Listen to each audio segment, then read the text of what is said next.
چند ایسی حدیثیں مشہور روایتیں جسے گڑھ کر کے پیش کی گئی ہیں۔ سب سے پہلے دیکھتے ہیں ایک روایت اس طرح سے بیان کی جاتی ہے کہ اتخذوا، یہ موضوع روایت ہے، گڑھی گئی روایت ہے، یہ صحیح روایت نہیں ہے جو میں پڑھنے جا رہا ہوں۔ اللہ کے نبی صلی اللہ علیہ وسلم کے حوالے سے یہ بات منسوب ہے، راوی کہتے ہیں کہ اللہ کے نبی صلی اللہ علیہ وسلم نے کہا ہے، حالانکہ یہ رسول صلی اللہ علیہ وسلم پر غلط بات منسوب کی گئی ہے، صحیح روایت نہیں ہے۔ اتخذوا الدیک الابیس فإن دارا فیہا دیک ابیس لا یقربہ شیطان ولا ساحر ولا الدویرات حولہا۔ اس کے اندر یہ بات بتائی جا رہی ہے کہ سفید مرغ کو پالا کیجئے، سفید مرغ کو پالا کیجئے، کیونکہ جس گھر میں سفید مرغ ہوتا ہے تو شیطان کا وہاں سے گزر نہیں ہوتا ہے، شیطان کا وہاں سے گزر نہیں ہوتا ہے، اور نہ جادوگر وہاں جا سکتا ہے، یہاں تک کہ اس کے آس پاس جو گھر ہے، یعنی جس نے بھی سفید مرغ پالا ہے اس کے آس پاس جو گھر ہوتے ہیں وہ بھی شیطان کے شر سے محفوظ رہتے ہیں۔ یہ حدیث گڑھی گئی ہے، رسول اللہ صلی اللہ علیہ وسلم کی طرف منسوب کر دی گئی ہے۔ اسی طریقے سے ایک اور بات منسوب کی گئی ہے نبی کی طرف، کیا ہے؟ من سعادت المرء خفت لحیتہ، آدمی کی نیک بختی یہ ہے کہ اس کی داڑھی ہلکی ہو، اس کی داڑھی ہلکی ہو، داڑھی مختصر ہو، داڑھی نہ ہو۔ تو ظاہر بات ہے یہ بات بھی نبی کی طرف غلط طریقے سے منسوب کی گئی ہے۔ نبی کریم صلی اللہ علیہ وسلم نے داڑھی کے حوالے سے کہا ہے کہ داڑھی بڑھاؤ، نبی کریم صلی اللہ علیہ وسلم معاذ اللہ ایسا کبھی نہیں کہہ سکتے کہ جس کی داڑھی ہلکی ہو، جس کے پاس داڑھی نہ ہو وہ نیک انسان ہے، کبھی ایسا نہیں کہہ سکتے۔ ایک اور حدیث دیکھیے کس طرح سے گڑھی گئی ہے، من اولد لہ ثلاثۃ اولاد فلم اسم احدہم محمدا فقد جہل، جس کے یہاں 3 بچوں کی پیدائش ہوئی اور اس نے ان میں سے کسی ایک کا نام محمد نہ رکھا تو اس نے جہالت والا کام کیا، فقط جہل، جہالت والا کام کیا۔ اب آپ اندازہ کیجیے نبی کریم صلی اللہ علیہ وسلم کے بھی کئی ایک بچے تھے، کسی کا نام محمد نہیں رکھا،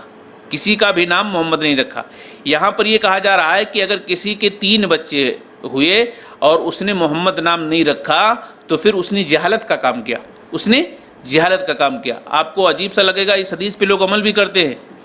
کیسے عمل کرتے ہیں؟ خاص طور سے بہار وغیرہ میں محمد عتیق الرحمن، محمد شہاب الدین، محمد جنید، یعنی اپنے نام کے آگے پیچھے محمد ضرور لگا دیتے ہیں۔ تو اس حدیث میں یہی بات لوگوں نے گڑھ کر کے نبی کی طرف معاذ اللہ منسوب کیا ہے کہ جس کی 3 اولادیں ہیں اور اگر اس نے محمد نہیں رکھا نام تو اس نے جہالت کا کام کیا ہے۔ تو معاذ اللہ رسول اللہ صلی اللہ علیہ وسلم کی طرف یہ بات جو ہے منسوب کی گئی ہے، رسول اللہ صلی اللہ علیہ وسلم نے کبھی اس طرح کی کوئی بات نہیں کہی ہے۔ اسی طریقے سے اور دیکھیے ایک اور حدیث گڑھی گئی اور اس پر بھی لوگ عمل کرتے ہیں۔ کئی ایک جگہ سے فون آتے ہیں ہمارے پاس جس میں اس طرح کی بات کہی جاتی ہے۔ وہ حدیث کیا ہے؟ حب الحرۃ من الایمان، بلی سے محبت کرنا ایمان کی علامت ہے، بلی سے محبت کرنا ایمان کی علامت ہے۔ اور کئی گھروں میں لوگ بلیوں کو پال کر کے بھی رکھتے ہیں۔ ظاہر بات ہے ایسی کوئی حدیث نہیں ہے، ایسی کوئی حدیث نہیں ہے، نبی کریم صلی اللہ علیہ وسلم نے اس طرح کی کوئی بات نہیں کی ہے۔ اسی طریقے سے حدیث گڑھی گئی نبی کریم صلی اللہ علیہ وسلم کی طرف منسوب کر کے کہ کل بدعۃ ضلالہ الا بدعۃ فی عبادہ، یہ حدیث گڑھی گئی کہ ہر بدعت تو گمراہی ہے، ہر بدعت تو گمراہی ہے، لیکن اگر عبادت میں کوئی بدعت ہے تو گمراہی نہیں ہے، اگر عبادت میں کوئی بدعت ہے تو گمراہی نہیں ہے۔ اب اس حدیث پہ لوگ عمل کر رہے ہیں اور جب ان سے بحث کی جاتی ہے، ان سے اسلامی حوالے سے بات کی جاتی ہے تو کہتے ہیں کہ نا اللہ کی عبادت تو ہم کر رہے ہیں، اللہ کا نام ہی تو لے رہے ہیں، یہ کہاں بدعت ہوتی ہے؟ اور پھر وہ بدعت حسنہ اور بدعت سیئہ کی بھی تعریف کر ڈالے۔ جبکہ حضرت عمر کیا کہتے ہیں اس حوالے سے؟ کہتے ہیں کل بدعت ضلالہ وان راہ الناس حسنہ، ہر بدعت گمراہی ہے اگرچہ لوگ اچھا سمجھیں، اگرچہ لوگوں کی نظر میں وہ چیز اچھی ہو مگر پھر بھی اگر وہ بدعت ہے تو گمراہی ہے۔ اور گڑھنے والے نے کیا گڑھا؟ کل بدعت ضلالہ الا بدعۃ فی عبادہ، ہر بدعت گمراہی ہے مگر عبادت کے حوالے سے جو بدعت ایجاد کی جاتی ہے وہ گمراہی نہیں ہے بلکہ وہ ثواب کا کام ہے۔ اس لیے اب دیکھیے کتنی نمازیں چل رہی ہیں، شب معراج کے موقع پر چل رہی ہیں، شب برات کے موقع پر چل رہی ہیں، محرم کے حوالے سے پتہ نہیں کتنی بدعتیں چل رہی ہیں، کیونکہ ان لوگوں نے بنا لیا نا کہ عبادت کے حوالے سے اگر کوئی چیز گڑھی جاتی ہے تو وہ گمراہی نہیں ہے بلکہ وہ کار خیر ہے۔ حالانکہ اللہ کے نبی صلی اللہ علیہ وسلم کی بے شمار روایتیں ہیں کہ ہر بدعت گمراہی ہے اور ہر گمراہی جہنم کی طرف لے کر کے جانے والی ہے۔ اسی طریقے سے ایک اور روایت بیان کی جاتی ہے، میں سمجھتا ہوں اس پر بھی کچھ ملکوں میں عمل کیا جاتا ہے۔ وہ روایت اس طرح سے ہے کہ من تزوج قبل ان یحج فقد بدا بالمعصیہ، جس شخص نے حج کرنے سے پہلے شادی کی، جس شخص نے حج کرنے سے پہلے شادی کی اس نے گناہ سے شروعات کی۔ بتایا جا رہا ہے کہ پہلے حج کرو اس کے بعد شادی کرو، بعض ملکوں میں ایسا ہوتا ہے کہ نوجوان بوڑھے سارے پہلے حج کرتے ہیں اور بعد میں شادی کرتے ہیں، شاید یہ حدیث ان کے سامنے ہوگی، جبکہ یہ حدیث گڑھی ہوئی ہے۔ اسی طریقے سے ایک اور روایت بیان کی جاتی ہے کہ من اکل مع مغفور لہ غفر لہ، جس نے کسی آدمی کے ساتھ جس کے گناہوں کو بخش دیا گیا ہے اس کے ساتھ بیٹھ گیا تو اس کے بھی گناہ معاف ہو جائیں گے۔ اب کس آدمی کو پتہ چلا کہ کس کے گناہ کو اللہ نے بخش دیا ہے؟ یہاں اس روایت کے اندر کہا جا رہا ہے کہ جس کے گناہوں کو اللہ نے معاف کیا، اگر کوئی آدمی اس کے ساتھ بیٹھ جاتا ہے تو اس کے بھی گناہ معاف ہو جاتے ہیں۔ کسی کو پتہ ہی نہیں کس کے گناہ معاف ہو رہے ہیں کس کو نہیں معاف ہو رہے ہیں۔ اسی طریقے سے ایک اور دیکھیے، ایک بہت مشہور روایت ہے، بہت مشہور روایت ہے، اور یہ روایت نبی کے اس خادم کا نام لے کر کے بیان کی جا رہی ہے، حضرت انس رضی اللہ تعالیٰ عنہ۔ کتنے مشہور صحابی ہیں یہ، نبی کریم صلی اللہ علیہ وسلم کے ساتھ 10 سال تک رہے اور بڑی خدمت کی نبی کی، اور جس نے اس حدیث کو گڑھی ہے حضرت انس کے حوالے سے، کتنا چالاک رہا ہوگا کہ کسی دوسرے صحابی کے حوالے سے اگر اس حدیث کو منسوب کریں گے تو شاید لوگ شک کریں، لیکن انس کے حوالے سے اگر یہ چیز منسوب کرتے ہیں تو شاید لوگ شک نہ کریں، کیونکہ یہ تو دونوں بہت کلوز تھے۔ حضرت انس کے حوالے سے یہ حدیث گڑھی گئی۔ کیا حدیث ہے؟ یکون فی امتی رجل، یعنی نبی نے کہا یکون فی امتی رجل یقال له محمد بن ادریس اضر علی امتی من ابلیس ویکون فی امتی رجل یقال له ابو حنیفہ هو سراج امتی۔ میری امت میں ایک آدمی ایسا پیدا ہوگا جس کا نام محمد بن ادریس ہوگا، یعنی امام شافعی کا نام ہے یہ، وہ ابلیس سے بھی زیادہ میری امت کے لیے نقصان دہ ہوگا، اور میری امت ہی میں ایک آدمی ہوگا جس کا نام ابو حنیفہ ہوگا، وہ میری امت کا چراغ ہوگا، وہ میری امت کا چراغ ہوگا۔ اس طرح سے حدیث گڑھی گئی۔ ہر امام کے ماننے والے نے اپنے امام کی فضیلت کو بیان کر دیا اور دوسرے کے امام کو خسارے میں ڈال دیا، گڈھے میں ڈھکیل دیا۔ اسی طریقے سے ایک اور روایت بیان کی گئی ہے، دیکھیے لا يدخل ولد الزنا الجنہ ولا شیء من نسلہ الا سبعۃ آباء، زنا کی اولاد جنت میں داخل نہیں ہوگی اور نہ ہی آنے والی 7 پشت تک اس کی اولاد داخل ہوگی۔ زنا سے پیدا ہوئی اولاد یہ جنت میں کبھی داخل نہیں ہوگی، اور اس کی پشت سے، اس کی نسل سے جو اولاد پیدا ہوگی 7 پشت تک جو ہے اس کی اولاد جہنم میں جائے گی، جنت میں نہیں۔ اب بتائیں کس طرح سے یہ حدیث گڑھی گئی ہے، جبکہ قرآن کیا کہتا ہے؟ وَلَا تَزِرُ وَازِرَةٌ وِزْرَ أُخْرَىٰ، کوئی کسی کا بوجھ نہیں اٹھائے گا، کوئی کسی کا بوجھ نہیں اٹھائے گا۔ تو یہ حدیث بیان کرنا کہ زنا کی اولاد جنت میں داخل نہیں ہوگی، ظاہر بات ہے نبی نے اس طرح کا کوئی حکم نہیں دیا ہے۔ اسی طریقے سے اب کچھ مشہور روایتیں جسے ہم اور آپ اکثر سنتے رہتے ہیں، جسے ہم اور آپ اکثر سنتے رہتے ہیں، وہ مشہور روایت کیا ہے؟ نبی کی طرف دیکھیں کس طرح سے گڑھی گئی یہ بات، حب الوطن من الایمان، حب الوطن من الایمان، وطن سے محبت ایمان کا حصہ ہے، وطن سے محبت ایمان کا حصہ ہے۔ یہ بات معنی کے اعتبار سے تو ٹھیک ہے، آدمی جہاں پیدا ہوتا ہے اس جگہ سے محبت کرتا ہے، اور کرنا بھی چاہیے، یہ فطری بات ہے، اس کو کہنے کی ضرورت نہیں ہے۔ جو فطری بات ہوتی ہے اس کو بتانے کی ضرورت نہیں ہوتی، انسان خود کرتا ہے، اس طرف مائل ہوتا ہے۔ تو انسان جہاں پیدا ہوتا ہے اس سے محبت کرتا ہے، یہاں تک کہ چرند پرند اور چھوٹے چھوٹے کیڑے مکوڑے بھی اپنے گھروں سے پیار کرتے ہیں، لیکن اس پر حدیث بنا دی گئی کہ حب الوطن من الایمان، وطن سے محبت کرنا ایمان کی علامت ہے۔ اور بدقسمتی سے بڑے بڑے لوگ اس کو بیان کرتے ہیں اپنے جلسوں میں، اپنی تقریروں میں، جب پوسٹر چھپاتے ہیں تو اس میں بھی یہ لکھ دیتے ہیں حب الوطن من الایمان۔ ایسی کوئی روایت نہیں ہے، اس طرح کی کوئی روایت نہیں ہے۔ اسی طریقے سے ایک اور روایت کہ من قرأ خلف الامام ملا فوہ نارا، کہ جو شخص امام کے پیچھے سورہ فاتحہ پڑھے گا، جو شخص امام کے پیچھے سورہ فاتحہ پڑھے گا تو اس کے منہ کو اللہ آگ سے بھر دے گا، اس کے منہ کو اللہ آگ سے بھر دے گا۔ ظاہر بات ہے گڑھی ہوئی روایت ہے، جو لوگ سورہ فاتحہ امام کے پیچھے پڑھتے ہیں اور جو نہیں پڑھتے ہیں ان میں آپس میں اس قدر دشمنی بڑی ہوگی کہ وہ دشمن نے اس طرح سے حدیث بیان کر کے جو ہے پیش کر دیا کہ نبی نے ایسا کہا ہے کہ اگر کوئی امام کے پیچھے سورہ فاتحہ پڑھے گا تو اس کے منہ میں اللہ آگ ڈالے گا۔ ایسی کوئی روایت نہیں ہے، بلکہ امام کے پیچھے سورہ فاتحہ پڑھنا چاہیے۔ کئی ایک روایتیں اس حوالے سے ہیں، آپ دیکھ سکتے ہیں۔ اسی طریقے سے ایک اور روایت دیکھیے، یہ میرے خیال سے جو لوگ بہرحال تقلید کرتے ہیں، جو لوگ تقلید کرتے ہیں ان کی طرف سے یہ بات گڑھی گئی ہے کہ من رفع یدیہ فی الصلاۃ فلا صلاۃ لہ، جس شخص نے نماز میں رفع الیدین کیا اس کی نماز ہی نہیں ہے، جس شخص نے نماز میں رفع الیدین کیا اس کی نماز ہی نہیں ہے۔ ظاہر بات ہے جو لوگ رفع الیدین نہیں کرتے ہیں یا رفع الیدین کرنے والوں کو برا بھلا کہتے ہیں، وہ لوگ بھی پہلی بار رفع الیدین کرتے ہیں۔ تکبیر تحریمہ کے وقت بولتے ہیں نا اللہ اکبر، ہاتھ اٹھاتے ہیں، تو وہ لوگ بھی تو پہلی بار رفع الیدین کرتے ہیں، بس فرق یہ ہے کہ ہم تو 3-4 بار کر لیتے ہیں۔ اور روایتیں کس طرح سے گڑھی گئی ہیں کہ من احیا لیلۃ من رجب وصام یوما اتمہ اللہ من ثمار الجنہ، جس شخص نے رجب کی رات کو جاگا، شب بیداری کی، اور اس میں جو ہے روزہ رکھا، اطعمہ اللہ من ثمار الجنہ، تو اللہ رب العالمین ایسے لوگوں کو جنت کا میوہ کھلائے گا، جنت کا پھل دے گا۔ رجب کے کسی رات کو جو شخص جاگتا ہے اور دن کو روزہ رکھتا ہے تو اللہ رب العالمین اس کو جنت کا ثمار کھلائے گا، جنت کا پھل کھلائے گا۔ رجب میں بہت سارے لوگ بدعتیں کرتے ہیں نا، ان میں کوئی رات جاگتے بھی ہیں، 27ویں رجب یا کون سی رجب، تو اسی کی طرف یہ بات اشارہ ہے، یعنی ان بدعتیوں نے بدعت تو ایجاد کی، پلس اس پر فضیلت بھی بیان کر دی حدیث کے حوالے سے کہ اللہ کے نبی نے ایسا کہا ہے کہ جو شخص رات کو جاگے گا اور دن کو روزہ رکھے گا تو اللہ رب العالمین اس کو جنت کا پھل کھلائے گا۔ ایسی کوئی روایت نہیں ہے،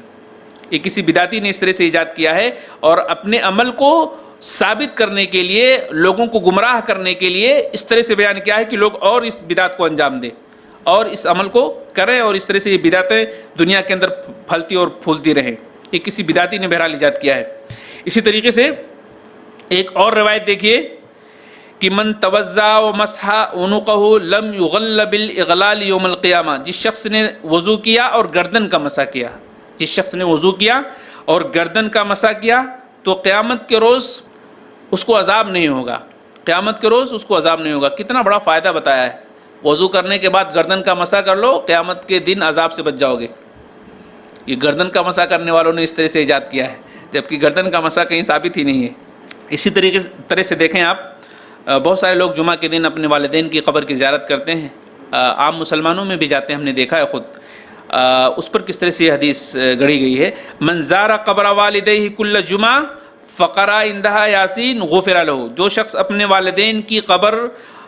پر ہر جمعہ کو جائے گا اور وہاں پر جا کر کے سورہ یاسین پڑھے گا، غفر لہ، تو وہ بخش دیا جائے گا، بخش دیا جائے گا وہ۔ اسی میرے خیال سے اسی حدیث کے پیش نظر بعض لوگ جمعہ کے روز جاتے ہیں اپنے والدین کی قبر پر اور سورہ یاسین وغیرہ کی تلاوت کرتے ہیں، حالانکہ یہ روایت بالکل گڑھی ہوئی ہے، نبی کریم صلی اللہ علیہ وسلم کی طرف جھوٹی منسوب کی گئی ہے، نبی نے اس طرح کی کوئی بات نہیں کی ہے، نبی کی سیرت میں اس طرح کی کوئی بات نہیں مل رہی ہے۔ اسی طریقے سے اور دیکھیے، ایک اور حدیث گڑھی گئی اور اس پر بھی لوگ عمل کرتے ہیں، اختلاف امتی رحمہ، میری امت کا اختلاف رحمت ہے، میری امت کا اختلاف رحمت ہے۔ حالانکہ اللہ نے قرآن کے اندر کیا کہا ہے، وَاعْتَصِمُوا بِحَبْلِ اللَّهِ جَمِيعًا وَلَا تَفَرَّقُوا، اللہ کی رسی کو مضبوطی سے تھام لو اور تفرقہ مت پیدا کرو، اختلاف مت کرو۔ اللہ نے اتحاد پیدا کرنے کی بات کی ہے، یہاں پر اس حدیث میں کیا کہا جا رہا ہے، اختلاف امتی رحمہ، میری امت کا اختلاف رحمت ہے۔ اسی لیے لوگ چاروں مسلک کے بارے میں بولتے ہیں، چاروں مسلک برحق ہیں، چاروں مسلک برحق ہیں، اور اس پر دلیل کے طور پر یہ حدیث پیش کرتے ہیں، اختلاف امتی رحمہ۔ اگر ان کے ہاں کسی مسئلے میں اختلاف ہوتا ہے تو یہ حدیث کوٹ کرتے ہیں، اختلاف امتی رحمہ۔ اللہ کے نبی نے فرمایا کہ میری امت کا اختلاف رحمت ہے۔ قرآن کیا کہہ رہا ہے؟ ظاہر بات ہے جو حدیث قرآن سے ٹکرائے، جو حدیث قرآن سے ٹکرائے وہ حدیث ہو ہی نہیں سکتی ہے، کوئی صحیح حدیث قرآن کی کسی آیت سے ٹکراتی نہیں ہے۔ یہاں اللہ کہہ رہا ہے کہ آپس میں اتحاد و اتفاق رکھو، آپس میں تفرقہ مت پیدا کرو، اختلاف مت کرو، اور یہاں اس حدیث کے اندر یہ کہا جا رہا ہے اختلاف امتی رحمہ، یعنی اختلاف کو اللہ کے نبی صرف اچھا ہی نہیں بتاتے بلکہ یہ بتایا گیا ہے کہ رحمت بھی ہے، اللہ کا کرم بھی ایسے لوگوں پر ہوتا ہے، اللہ کی رحمتیں بھی ایسے لوگوں پر نازل ہوتی ہیں جو اختلاف کرتے ہیں۔ کتنی جھوٹی بات ہے یہ، تو ایسی کوئی روایت نہیں ہے، اختلاف امتی رحمہ ایسی کوئی روایت نہیں ہے۔ اسی طریقے سے ایک اور چیز جو خاص طور سے خواتین کے اندر پائی جا رہی ہے، کبھی کبھار سوال آتے ہیں اس حوالے سے کہ من نام بعد العصر فاختلس عقلہ فلا یلومن الا نفسہ، کہ جو شخص عصر کے بعد سو جاتا ہے، جو شخص عصر کے بعد سو جاتا ہے اس کی عقل مار دی جاتی ہے، اس کی عقل مار دی جاتی ہے، عقل ختم ہو جاتی ہے۔ تو اگر کوئی شخص عصر کے بعد سوتا ہے اور اس کی عقل مار دی جائے تو صرف اپنے آپ ہی کو ملامت کرے کہ میں نے ایسی غلطی کیوں کی ہے، کسی پر الزام نہیں لگائے۔ اس طرح کی حدیث بیان کی جاتی ہے کہ نبی نے ایسا کہا۔ ظاہر بات ہے ایسی کوئی حدیث نہیں ہے۔